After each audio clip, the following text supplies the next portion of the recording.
સૂર્ય ધીમે ધીમે ઢળતો હતો. આંગણામાં તુલસીના છોડ પાસે બેઠી હતી શારદાબેન. આજે તેમના ઘરમાં અનોખી શાંતિ હતી. એવી શાંતિ જે દિલને વધુ ચૂંબે. આજે દીકરી કાજલના લગ્ન હતા. ઘરમાં લોકોની અવરજવર, વાસણોના અવાજ, ઢોલ નગારા. પણ શારદાબેનના કાનમાં એક જ અવાજ ગૂંજતો હતો: મારી દીકરી હવે પરાઈ થવાની છે. કાજલનો જન્મ થયો ત્યારે લોકોએ કહ્યું હતું, દીકરી, હવે તો ખર્ચો જ ખર્ચો. પણ રમેશભાઈ એ દિવસે જ નક્કી કરી લીધું હતું, મારી દીકરીને ક્યારેય ઓછું લાગવા નહીં દઉં. ખેતરમાં મજૂરી, રાતે ચોકીદારી અને ક્યારેક ભૂખ્યા પેટે સૂઈ જવું, પણ દીકરીના ચહેરા પર હંમેશા હાસ્ય રાખ્યું. શારદાબેન ઘણીવાર રાતે દીકરીને જોયા કરતી અને ચૂપચાપ આંસુ પાડી લેતી. કાજલ ખૂબ સમજદાર હતી. એ જોઈ શકતી હતી કે મા બાપ કેટલું ત્યાગ કરે છે. એક દિવસ બોલી, બા, મને મોટા કપડાં નથી જોઈએ, મને તમારી સાથે બેસી જમવું ગમે છે.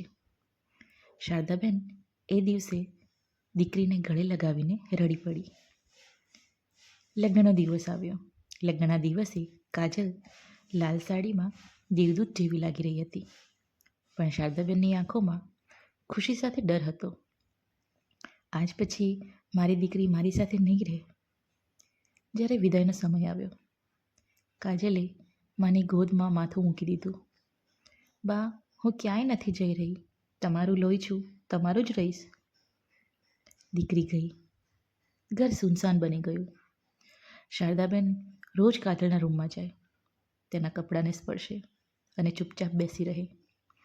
રમેશભાઈ બહાર મજબૂત દેખાય, પણ રાત્રે દીકરીની બાળપણની તસવીરો જોઈને રડી પડે. વર્ષો વીતી ગયા. એક દિવસ અચાનક દરવાજે અવાજ આવ્યો, બા, દરવાજો ખોલો. શારદાબેન દોડતા ગયા. સામે કાજલ ઊભી હતી, હાથમાં એક નાની બાળકી. બા, આ તમારી નાતી છે. શારદાબેનની આંખોમાંથી આંસુ વહેવા લાગ્યા. કાજલે કહ્યું, બા, દીકરી પરાઈ નથી થતી, એ તો મા બાપના દિલનો ટુકડો હોય છે. શારદાબેન બોલ્યા, દીકરી લગ્ન પછી જાય છે, પણ મા બાપના શ્વાસમાં હંમેશા જીવતી રહે છે.